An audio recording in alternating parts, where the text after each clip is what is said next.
तो बच्चों, अब हम शुरू करते हैं हमारी अगली प्रश्नमाला 13.3, जिसके अंतर्गत हम सीखेंगे माध्यक ज्ञात करना। अब तक के पिछले वीडियो में हमने बहुलक ज्ञात करना सीखा, फिर अलग अलग प्रकार की विधियों से माध्य ज्ञात करना सीखा, और इसी कड़ी में हमारे तीसरे केंद्रीय प्रवृत्ति के माप यानी हम माध्यक को ज्ञात करना सीखेंगे। तो प्रश्नमाला 13.3 के पहले सवाल में दे रखा है कि निम्नलिखित बारंबारता बंटन किसी मोहल्ले के 68 उपभोक्ताओं की बिजली की मासिक खपत दर्शाता है। इन आंकड़ों के माध्यक, माध्य और बहुलक ज्ञात कीजिए, इनकी तुलना कीजिए। इस प्रकार से हमें इसमें तीनों केंद्रीय प्रवृत्ति के माप ज्ञात करने हैं। हमें माध्यक भी ज्ञात करना है, हमें माध्य भी ज्ञात करना है और बहुलक भी ज्ञात करना है। हमने बहुलक ज्ञात करना और माध्य ज्ञात करना पहले सीख लिया है, और आज हम माध्यक ज्ञात करेंगे और माध्यक का अभ्यास करेंगे। आपको इस प्रश्न को हल करते समय तीनों केंद्रीय प्रवृत्ति के माप ज्ञात करने हैं, और गणना की सुविधा के लिए और स्पष्टता के लिए ये तीनों अलग अलग टेबल बना करके कैलकुलेट करने हैं, ताकि किसी भी प्रकार की गणनात्मक त्रुटि नहीं हो। आंकड़े हमें क्या दे रखे हैं? तो हमें दे रखा है मासिक खपत इकाइयों में, जो कि 65 से लेकर के 205 तक जो है वो वर्ग अंतराल में विभक्त की गई है, और उसके साथ ही उपभोक्ताओं की संख्या दे रखी है जो कि बारंबारता है। और बारंबारता क्या है? 4 है, 5 है, 13 है, 20 है, 14 है, 8 है और 4 है। और इस प्रश्न को अब हम शुरू कर रहे हैं। तो हमें क्या ज्ञात करना है? ज्ञात तो हमें माध्यक, माध्य और बहुलक तीनों करना है, और हम क्या ज्ञात कर रहे हैं? माध्यक ज्ञात कर रहे हैं। आगे के दोनों यानी माध्य और बहुलक ये उस सवाल में यानी इस सवाल में हल करते समय आपको करने हैं, क्योंकि इन्हें ज्ञात करने का तरीका हमने सीख लिया है। तो आइए शुरू करते हैं।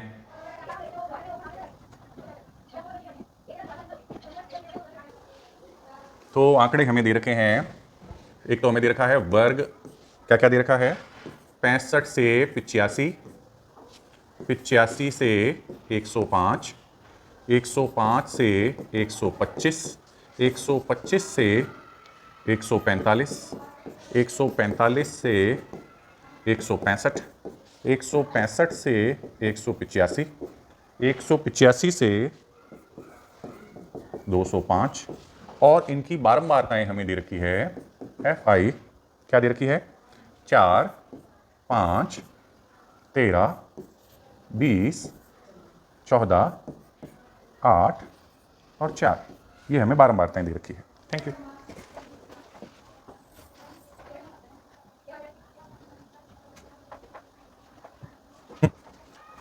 सबसे पहले हमने सवाल में जो जानकारियां दे रखी थी, उन सारी जानकारियों को हमने टेबल के रूप में लिख लिया। हमें जो आंकड़े दे रखे थे यानी वर्ग जो दे रखे थे 65 से 85, 85 से 105, 105 से 125, 125 से 145, 145 से 165, 165 से 185 और 185 से 205, ये सभी वर्ग हमने लिख लिए। और इसके साथ ही हमें जो उनकी बारंबारताएं दे रखी थी यानी उपभोक्ताओं की संख्या जो दे रखी थी, उन्हें भी हमने FI के रूप में यानी फ्रीक्वेंसी के रूप में, आवृत्ति के रूप में, बारंबारता के रूप में लिख लिया कि कितनी दे रखी है? 4, 5, 13, 20, 14, 8 और 4 हमने लिख लिया। अब हमने माध्यक ज्ञात करना सीखा था, और जिसमें हमने ये सीखा था कि माध्यक में आंकड़े चाहे जो भी दे रखे हैं, हम निर्भर होते हैं पूरी तरह से आवृत्ति पर, और आवृत्ति से हम क्या निकालते हैं? हम संचयी आवृत्ति निकालते हैं, संचयी बारंबारता निकालते हैं। तो आइए हम संचयी बारंबारता यानी CF कैलकुलेट करते हैं। CF यानी संचयी बारंबारता, यानी बारंबारताओं का संचय करते हैं, बारंबारताओं को एक एक करके जोड़ते हैं। तो सबसे पहले हमें दे रखा है 4, तो हमने लिख दिया 4, फिर 4 में 5 को जोड़ा, 4 और 5 हो गए 9, और फिर 9 में 13 को जोड़ा, 9 और 13 हो गए 22, फिर 22 में 20 को जोड़ा, 22 और 20 हो गए 42, और 42 में 14 को जोड़ा, तो 42 और 14 हो गए 56 और 56 में 8 को जोड़ा तो 56 और 8 हो गए 64 और 64 में 4 को जोड़ा तो 64 और 4 हो गए 68।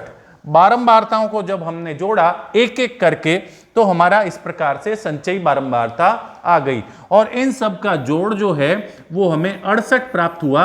और हमें सवाल में भी दे रखा है कि उपभोक्ताओं की संख्या कितनी है, 68 है। इसका मतलब हमसे गणनात्मक रूप से कोई त्रुटि नहीं हुई है, हमसे कोई भी आंकड़ा जोड़ने में गलती नहीं हुई है। अब गलती तो नहीं हुई है, हमारे पास में इनकी जोड़ कितनी आई है, 68। इस 68 को क्या लिखते हैं, यह है बारंबारताओं का जोड़, जिसको अब तक पिछली प्रश्नमालाओं में हम सिग्मा FI के नाम से जानते आए हैं, मगर माध्यक में यह n के नाम से जाना जाता है। और n हमारे पास में कितना आया है, 68 आया है। 68 हमारे पास में क्या है, 68 हमारे पास में n है, यानी बारंबारताओं का योग है। और माध्यक के बारे में प्रारंभिक जानकारी प्राप्त करते समय हमने यह जाना था कि माध्यक मतलब मध्य का आंकड़ा, और मध्य तो 68 का अगर मध्य वाला पता लगाना है तो हम ये करेंगे कि हमारे n में 2 का भाग दे देंगे, यानी 68 में 2 का भाग देने पर हमारे पास प्राप्त हो गया 34। n/2 यानी n का आधा, यानी हमारे पास जितनी बारंबारताएं थी कितनी थी, 68। 68 का हमने कर दिया आधा, तो हमारे पास कितना आया, 34।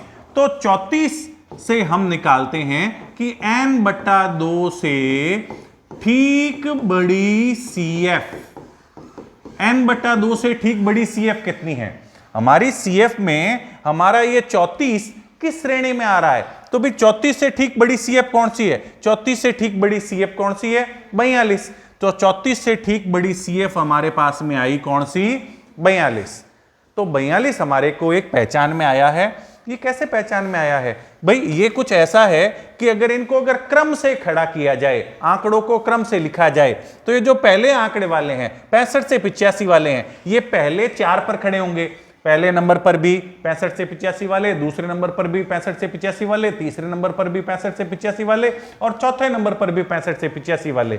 और पांचवें नंबर से कौन शुरू हो जाएगा, पांचवें नंबर से 85 से 105 वाले शुरू हो जाएंगे। और ऐसे कुल कितने हैं, ऐसे 5 और हैं। तो इसका मतलब इस 4 के बाद अगले 5 हैं 85 से 105 वाले, यानी वो कहां तक चलेंगे, तो पहले 4 में ये खड़े थे, फिर 5 में ये खड़े हो गए, मतलब 9वें नंबर तक 85 से 105 वाले चलेंगे। और इसी प्रकार से आगे चलें तो अगले 13 कौन हैं, तो अगले 13 105 से लेकर के 125 तक के हैं। तो इसका मतलब 22वें नंबर तक कौन खड़े हैं, 105 से लेकर के 125 वाले खड़े हैं। और फिर अगले 20 जो हैं वो है 125 से 145, यानी 22वें से लेकर के 42वें नंबर तक कौन खड़ा है, तो भाई 125 से 145 वाले खड़े हैं। तो बीच वाला पद कौन सा आया, बीच वाला पद था हमारा 34। तो 34 से ठीक बड़ा CF देखते ही हमें पता चल गया कि हमारे जो बीच वाला जो हमारा 34वां 35वां पद है वो हमारा कहां खड़ा है, तो वो यहां खड़ा है, क्योंकि 23वां 24वां 25वां 26वां 27वां 28वां 29वां 30वां और इस तरह से चलते हुए 41वां 42वां तक के पद कहां में आ रहे हैं, वो आ रहे हैं 125 से 145 वाली श्रेणी में। तो यहां से हमारे पास में पूरा एक ब्लॉक आ गया। अब तक के हमारे पिछले सवालों में यहां संख्या होती थी, इसलिए हमें सीधा ही क्या मिल जाता था, रिजल्ट मिल जाता था, माध्यक मिल जाता था। अब हमें जो है यहां माध्यक वर्ग मिला है, क्या मिला है, माध्यक वर्ग। और माध्यक वर्ग कितना है, 125 से 145। 125 से 145 हमारा माध्यक वर्ग है, यानी हमारा माध्यक जो है वो सबसे पहले तो जब अपन बहुलक या माध्य निकालते थे तो ये देखते थे कि हमारा उत्तर 65 से 205 के बीच में होगा। और अब हम माध्यक में जैसे ही माध्यक वर्ग मिला, हमारा अंतराल और छोटा हो गया कि हमारा उत्तर जो है वो 125 से 145 के बीच में कहीं है। माध्यक जो आएगा वो कहां आएगा, 125 से 145 के बीच में। अगर इससे बड़ा आता है तो भी हमारा उत्तर गलत है, और 125 से अगर छोटा आता है तो भी हमारा उत्तर गलत है, हमसे कोई ना कोई गणनात्मक त्रुटि हो गई है। अब माध्यक वर्ग तो हमें पता लग गया कितना है, 125 से 145। तो अब हम माध्यक ज्ञात करते हैं। माध्यक ज्ञात करने के लिए हमें एक सूत्र का उपयोग करना पड़ेगा। तो आइए सूत्र होता है माध्यक बराबर L plus n/2 minus CF/F into H। इनमें बहुत सारी चीजें ऐसी है इस फॉर्मूले में जो आपने पहले देख रखी होगी, माध्य के सूत्र में, बहुलक के सूत्र में, और कुछ चीजें नई भी आई है जिनकी जानकारी अब तक आपने सवाल में प्राप्त कर ली होगी या अब हम प्राप्त कर लेंगे। तो देखिए, इस सूत्र में सबसे पहले आया है L। L हमने पहले भी देखा है, L का मतलब होता है निम्न सीमा।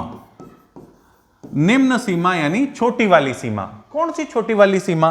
तो अगर हम सवाल देखेंगे तो हमारे पास में सवाल में एक वर्ग अंतराल आया है। कौन सा वर्ग अंतराल आया है? हमारे पास में आया है माध्यक वर्ग। कौन सा? 125 से 145। इस माध्यक वर्ग में हमारा ये तय हो गया है कि हमारा मिनिमम उत्तर, हमारा न्यूनतम उत्तर कितना होगा? 125 होगा। तो हमारी निम्न सीमा कितनी हुई? 125। तो निम्न सीमा हमारे पास में आ गई इस सवाल के अंतर्गत 125 कि कम से कम उत्तर हमारा होगा 125, क्योंकि हमारा अंतराल सेलेक्ट हुआ 125 से 145। अब अगली चीज आती है n/2। n/2 अभी अभी हमने कैलकुलेट किया था। n/2 यानी 68/2 कितने हुए? 34। ये अभी अभी हमने गणना भी की थी। तो n/2 कितना है? 34। हम फॉर्मूले में सीधा सीधा रख देंगे। अब अगली चीज आती है इसमें CF। CF जो है, CF की तो हमारे पास पूरी की पूरी टेबल है। CF की तो हमारे पास में क्या है? पूरी की पूरी एक टेबल है जिसमें दे रखा है कि भाई हमारे पास में ये सारे CF हैं। तो हमें कौन सा CF चाहिए? तो हमें CF चाहिए कि जैसे हमने पहचान की थी तब तो हमने बताया था कि n/2 से ठीक बड़ी CF, वैसे ही जब हम CF का उपयोग करेंगे तब हम देखेंगे n/2 से ठीक छोटी CF। n/2 से ठीक छोटी CF यानी इन पीछे वाले जो हमारे पास में आवृत्तियां थी उनका हमारा कोई उपयोग नहीं है। पीछे वाली कुल आवृत्तियां कितनी थी? तो पीछे वाली आवृत्तियां थी 4, 5, 9, 9 और 13, 22। इन 22 आवृत्तियों का हमारा कोई उपयोग नहीं है। तो n/2 से ठीक छोटी CF यानी n/2 जो कि अभी हमने निकाला कि कितना है? 34। इसमें से पीछे वाली आवृत्तियां जो कि इस वर्ग अंतराल जो हमारा सेलेक्ट हुआ 125 से 145, इससे पीछे की आवृत्तियां थी, उनका हमारे कोई उपयोग नहीं होना है। तो वो आवृत्तियां सारी की सारी इसमें से क्या होगी? हट जाएगी। तो हमारा CF का मतलब हुआ n/2 से ठीक छोटी CF। ठीक छोटी CF कितनी है? तो ठीक छोटी CF है हमारी 22। अब अगली चीज इसमें है H। H का मतलब होता है अंतराल। इसमें वर्ग अंतराल कितना चल रहा है, वह अंतराल ही हमारा H होता है। तो यहां इस सवाल में हमने देखा है कि हमारे पास वर्ग आया 125 से 145। 125 से 145 में अंतर कितने का है? तो अंतर है 20 का, इसलिए हमारा H कितना आ गया? 20। वैसे इस सवाल को अगर आप ध्यान से देखेंगे तो इसमें सारे पदों में ही अंतराल कितना चल रहा है? 20-20 का ही चल रहा है। 65 से 85 में अंतर कितना? 20 का। 85 से 105 भी कितना? 20 का। मगर हमें तो इसका अंतर देखना है कि 125 से 145 में अंतर कितना? 20 का। इसलिए हमारा वर्ग अंतराल H कितना आया? 20 आया। और लास्ट चीज जो बट्टे में थी वो है F। वो क्या है? F। और हमारी अगर टेबल देखेंगे तो हमारी टेबल में F लिखा हुआ है यहां, और जिसके अंतर्गत ये जो सब कुछ आता है वो सारी फ्रीक्वेंसियां ही हैं, आवृत्तियां ही हैं। F कौन सा वाला F? वो जो इस बॉक्स में बंद हो गया है। इस 42 और 125 से 145 के बीच में ये बॉक्स में बंद हो गया है। F कितना है? 20। तो हमारी फ्रीक्वेंसी कौन सी वाली? वो जो इस बॉक्स में बंद हो गई है, वो जो इस वर्ग के सामने है। हमारा माध्यक वर्ग सेलेक्ट हुआ 125 से 145, तो 125 से 145 के सामने जो आवृत्ति लिखी हुई है वही हमारी F है। तो हम लिख लेते हैं कि हमारा F कितना है? हमारा F क्या है? तो हमारा F है, क्या है? F है हमारे माध्यक वर्ग की आवृत्ति। तो यहां जगह कम है, मैं थोड़ी सी जगह बना लेता हूं।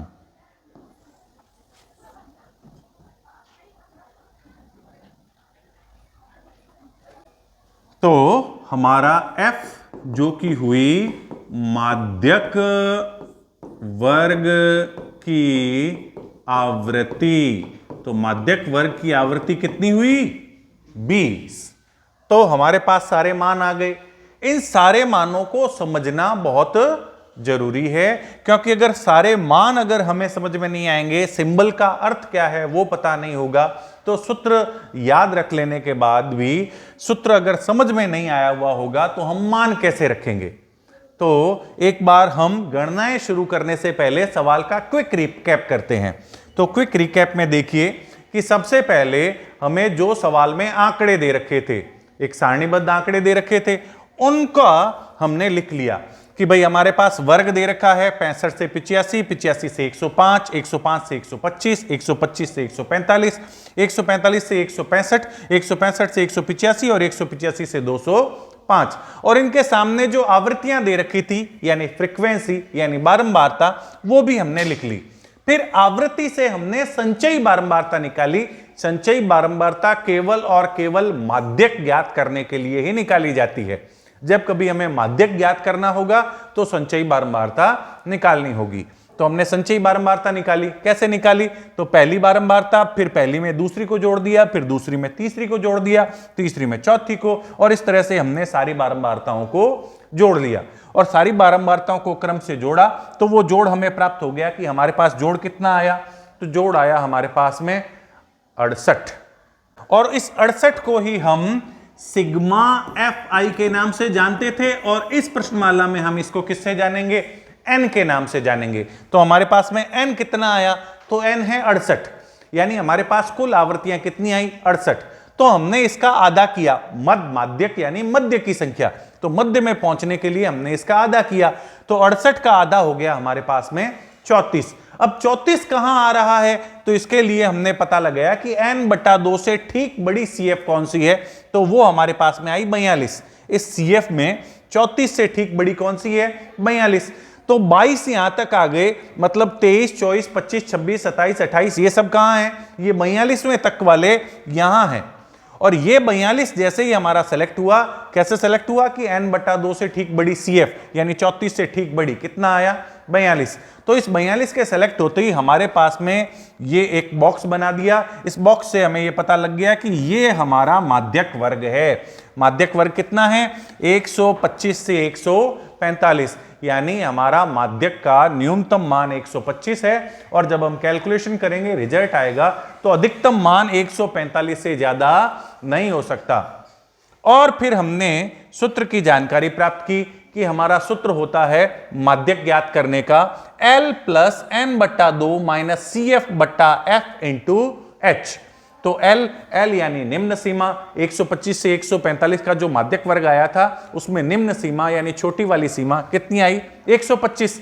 और अगली थी n/2 यानी बारंबारताओं के जोड़ का आधा। बारंबारताओं की जोड़ थी 68, उसमें उसका आधा किया यानी 2 का भाग लगाया, तो हमारे पास में आ गया 34। फिर अगली थी CF। इस CF की जगह कई किताबों में आपको केवल C भी लिखा हुआ मिलेगा। मीनिंग दोनों का एक ही है कि वो C क्या है? बूम।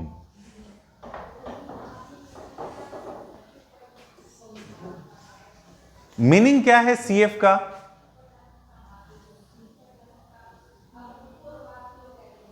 CF का मीनिंग है n/2 से ठीक छोटी संचयी बारंबारता। बच्चों, अब हम हमारे सूत्र में मान रखते हैं। तो देखिए हमें क्या क्या मान प्राप्त हुए थे। मानों का अगर हम देखें तो हमारे पास में ये जो सूत्र है माध्यक का, इस माध्यक में L का मान यानी निम्न सीमा 125 प्राप्त हुआ था, तो हम L की जगह 125 रखेंगे। n/2 का मान हमें जो है वो 34 प्राप्त हुआ था, हम 34 रख देंगे।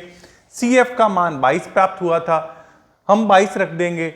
F यानी माध्यक वर्ग की बारंबारता हमें 20 प्राप्त हुई थी, हम 20 रख देंगे। और वर्ग अंतराल हमें 20 प्राप्त हुआ था, तो ये हम 20 रख देंगे। चलिए अब हम सूत्र में मान रखते हैं। सबसे पहले लोअर लिमिट हमारी है 125 प्लस n/2 का मान है 34 माइनस CF का मान है 22 बट्टा f का मान है 20 और गुणा में h का मान भी है 20। मान रखने के बाद, मान रखते समय हमें पूर्ण सावधानी बरतनी है। मान रखने में किसी भी प्रकार की कोई त्रुटि नहीं होनी चाहिए। इसके बाद में हम आगे हल करते हैं। तो हमारे पास में दे रखा है 125 प्लस 34 में से 22 घटाएंगे, हमारे पास में आएगा 12, बट्टे में है 20 और गुणा में भी है 20। तो गुणा हमें 20 की करनी है, भाग भी हमें 20 का देना है, तो 20 से 20 जो है वो कैंसिल हो जाएगा। हमारे पास में आएगा 125 प्लस 12, 125 में 12 जोड़ेंगे तो हमारे पास में आ जाएगा 137। इसका मतलब हमारे पास आया अतः माध्यक बराबर 137। हमारे पास उत्तर आ गया। तो यह हमारा सवाल हल हुआ। अब हमने माध्य ज्ञात करना सीख लिया, बहुलक ज्ञात करना सीख लिया और माध्यक भी ज्ञात करना सीख लिया। इस सवाल में अभी हमने माध्यक ज्ञात किया है। इसी प्रश्न में भाषा के अंतर्गत दे रखा है कि हमें इसका माध्य भी ज्ञात करना है और हमें इसका बहुलक भी ज्ञात करना है। माध्य और बहुलक ज्ञात करने की विधि हमने सीख रखी है, तो यह आगे का कार्य आप करेंगे। बच्चों, अभी हमने 13.3 का पहला सवाल किया। इसी प्रकार का सवाल है इसी प्रश्नमाला का 5वां, 6ठा और 7वां सवाल।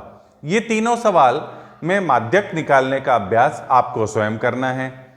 अभी आपने देखा कि मैंने दूसरे, तीसरे और चौथे सवाल का नाम नहीं लिया, क्योंकि यह तीनों सवाल अलग प्रकार के हैं। इन तीनों को हम मिलकर करते हैं। तो अगले वीडियो में हम दूसरे, तीसरे और चौथे सवाल का अभ्यास करेंगे। तब तक आपने जो पहले सवाल में माध्यक निकालने की विधि सीखी है, उसकी सहायता से 5वां, 6ठा और 7वां सवाल हल करके इस विधि पर अपनी पकड़ स्थापित करेंगे। आज के लिए इतना ही। धन्यवाद।